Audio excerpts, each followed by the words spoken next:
Switching gears now, in Texas, the redistricting standoff escalates with threats to arrest Democratic lawmakers who fled the state in order to delay the vote. Let's bring in Scripps News Group's Joe St. George joining us live this morning because, Joe, governors in other Democratic states are warning they're going to fight fire with fire and redraw their own congressional maps, including here in California. Before we get to that, though, I want to ask you, we're hearing the threats from Governor Abbott in Texas about arresting lawmakers, about unseating lawmakers.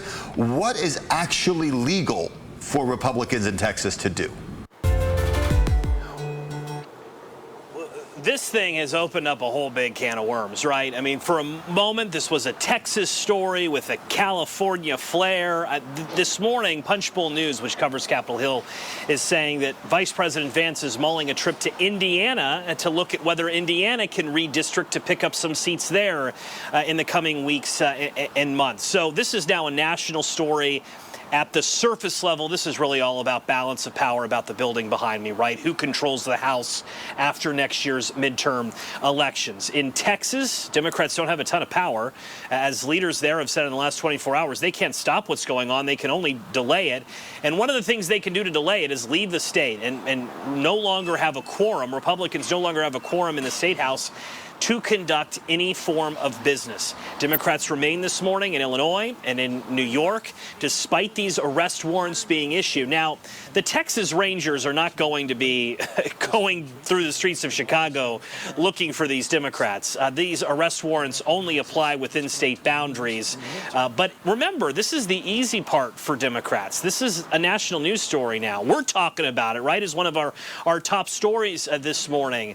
These Democrats are doing Instagram Lives with Pete Buttigieg, and governors are speaking out. What happens 3 weeks from now, 6 weeks from now, 8 weeks from now, when you're starting to miss kids' birthdays, you're missing your family? It gets harder, and Republicans know that. As far as California goes, we're one step closer this morning to redistricting California in response to what Texas is doing. There are 2 Republicans in Southern California that are going to be prime targets for Gavin Newsom and national Democrats, Congressman Ken Calvert and Congressman Darrell Issa. Again, this is all in if you're a Republican in California, you're going to be an endangered species if this redistricting effort comes to fruition in California. Again, all in an effort to counter what Texas wants to do. Again, we said at the top, guys, this is no longer just a Texas-California story.